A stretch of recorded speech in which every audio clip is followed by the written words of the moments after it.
opinión en Biobío.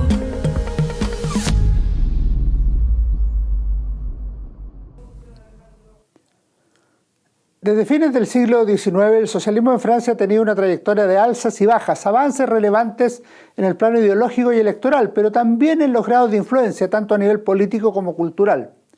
Se trata de un país que parece hecho para muchas de las ideas que promovió la izquierda europea en el siglo XX, un lugar privilegiado a recepción del marxismo, pero a la vez con intelectuales y políticos de gran espíritu crítico, que acogieron algunos aspectos, repensaron otros y los contradijeron. Es decir, nada de ortodoxias sin vueltas atrás. Asimismo, si analizamos los últimos 80 años, se puede observar que son más bien escasos los gobiernos liderados por socialistas. Comparado internacionalmente, es claro que Francia no produjo teóricos marxistas de la categoría de Kautsky o Bernstein, aunque no resulte claro saber por qué. Tampoco existía un gran debate teórico y se tradujeron pocas obras marxistas, esto pensando a fines del siglo XIX y comienzos del XX.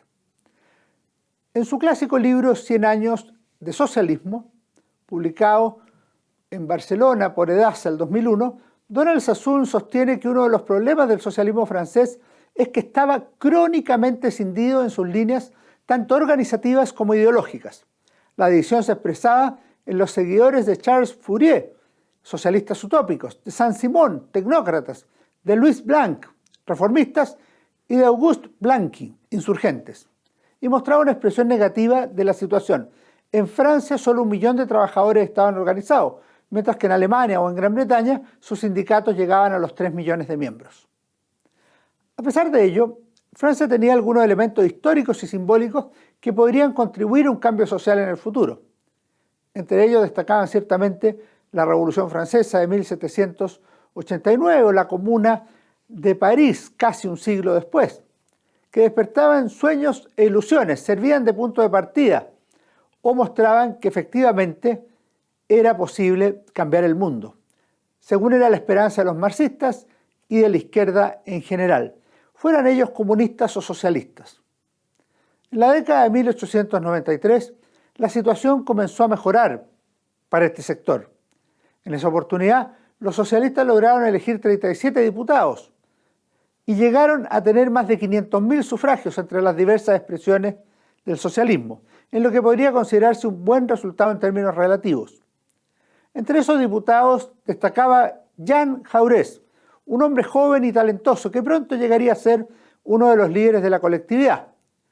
Barbara Tuchman, en su notable libro La Torre del Orgullo, una semblanza del mundo antes de la Primera Guerra Mundial, publicado por Península en 2020, tiene un capítulo especialmente dedicado a la muerte de Jaurès, que pronto veremos, en el cual hace una vívida reflexión sobre este líder socialista que vale la pena leer. Jean Jaurès era de corta estatura, robusto como una cariátide y poseía un rostro alegre y humorístico, que relucía de cálida vitalidad meridional. Todo le interesaba y le atraía, manifestó Vardenvelde. Con su voz, que poseía el volumen y el alcance de un órgano, con su destreza en el debate, su formidable inteligencia, su inextinguible energía y su indomable entusiasmo, Jaurès consiguió hacerse con la dirección de los asuntos del partido.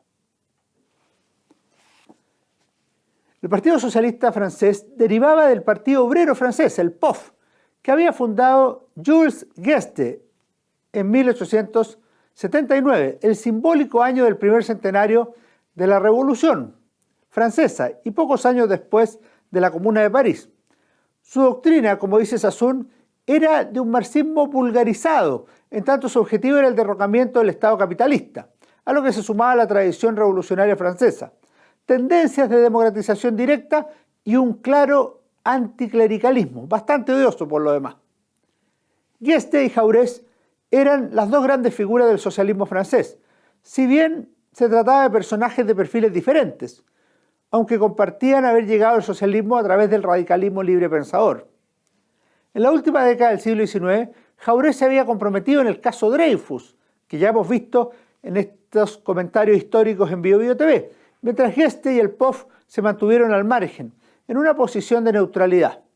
Jaurès estimaba que el socialismo debía adaptarse a las condiciones propias de la sociedad francesa y solo bajo su liderazgo el socialismo francés adquirió prestigio en el plano internacional. Su posición frente a la guerra era compleja. En lo esencial, Jaurès era pacifista y consideraba que la guerra era un mal. Sin embargo, se distanciaba de las posturas más radicalizadas o fundamentalistas al respecto y había llegado a sostener: si nuestro país fuera amenazado, deberíamos ser los primeros en pisar la frontera para defender a Francia, cuya sangre fluye por nuestras venas. En 1914, el tema se pondría en el primer plano y tendría contradicciones y costos, entre ellos para el propio Jaurès.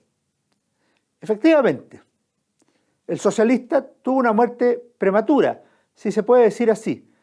Tenía solo 55 años. Murió de una forma especial, asesinado el 31 de julio de 1914. Por otra parte, y vinculado con lo anterior, era un momento muy excepcional de la historia europea y francesa. Poco antes había sido también asesinado el príncipe heredero del Imperio Austrohúngaro, Francisco Fernando, y todo avanzaba hacia el estallido de la guerra. Jaurès, como no podía ser de otra manera, hacía gestiones personales para evitar el conflicto, para impedir caer en la fatalidad de la guerra, aunque todo indicaba que las fuerzas no alcanzarían para ello. Como recuerda Juan Andrade en un interesante artículo, el asesino Raoul Villein había seguido a Jaurès por París. Era un hombre de solo 29 años y miembro de la Liga de Jóvenes Amigos de Alsacia-Lorena. Parte de una generación cuyo nacionalismo excesivo les hacía esperar la guerra y rechazar el pacifismo de muchos compatriotas, de los cuales Jaurès era una manifestación visible.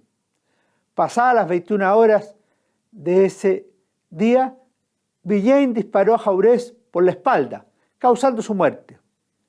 Finalmente, el líder socialista fue sepultado el 4 de agosto, el mismo mes que estalló la guerra.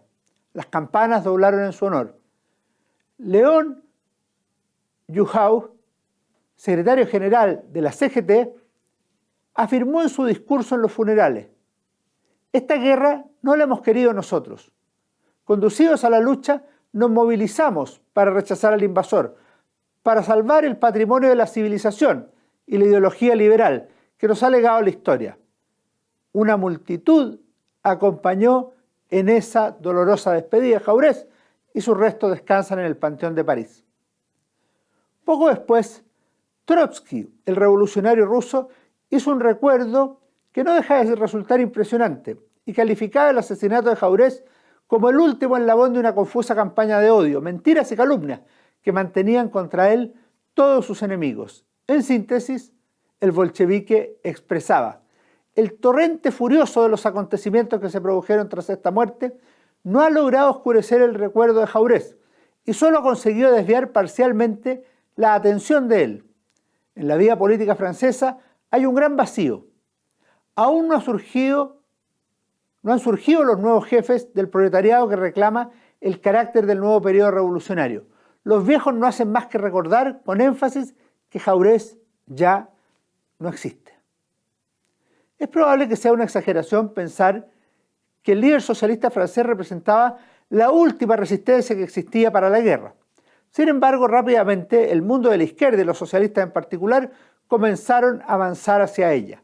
El pacifismo, que también sería un tema durante la Segunda Guerra Mundial, dejaba paso a la toma de decisiones, que eran transversales en favor de los créditos de guerra y la evidente marcha hacia el enfrentamiento. Es importante recordar que lo mismo ocurría con otros partidos socialistas en diversos países de Europa.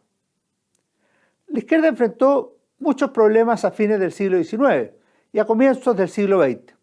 Entre ellos nos podemos concentrar en dos de gran relevancia y que convendrá analizar en su momento. El primero es que el desarrollo económico y social de muchos países, Alemania, un ejemplo entre ellos, comenzó a mostrar que en el capitalismo podía existir un mejoramiento importante de las condiciones de vida, que así era percibido por la población y que se daba en diversos planos de la vida social.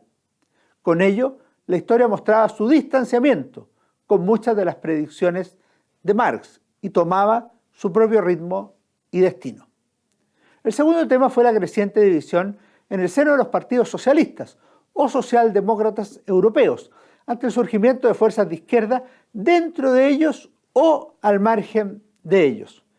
El caso más emblemático fue el de los bolcheviques en Rusia, que llevó a la formación de partidos comunistas, teóricos defensores de la ortodoxia. De ahí que estos grupos terminaran no solo saliendo de la colectividad original, sino también acusando a sus contrapartes de traidores o renegados, como solía afirmar Lenin. Esta división de la izquierda es parte de otra historia dentro del mismo fenómeno. Nos vemos en nuestro próximo programa en BioBio TV. Opinión en BioBio.